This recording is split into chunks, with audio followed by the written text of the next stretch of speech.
The original idea for that was to create a series of mini dramas about 6 different machines.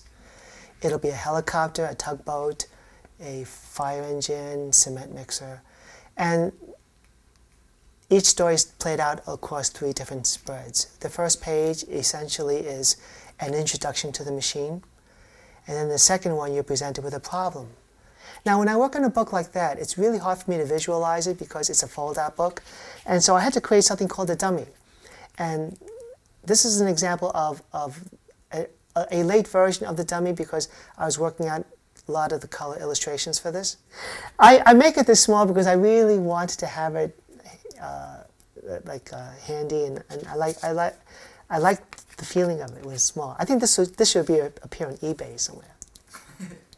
Anyway, but the reason why I had to make the actual dummy was because a fold-out book doesn't work unless you actually fold out the pages. So I'm just going to show you an example of one.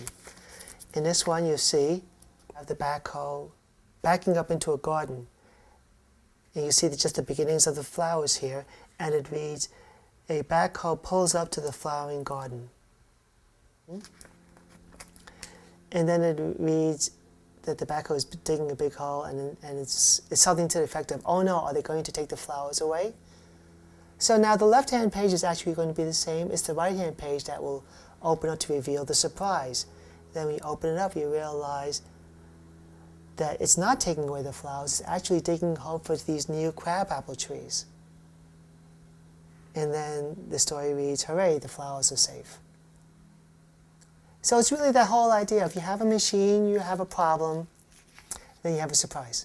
And it's just kind of a new thing for me. The whole idea about making a book into a fold-out book, it's sort of like each page, each story the book is hiding the secret. And I think that's really kind of neat. The main reason why I really wanted to do the machines right after Penn Station was because I wanted to try to find a good follow-up.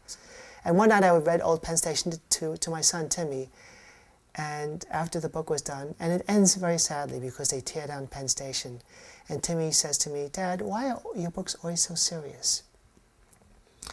And I said, "Oh, well, I don't really mean to create only serious books, but I really just wanted to create artwork for books that I think are really interesting.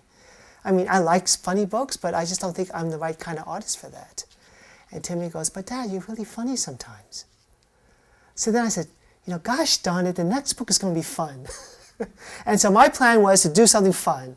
And here we have machines. And it's a lot of fun. It's very, very different for me.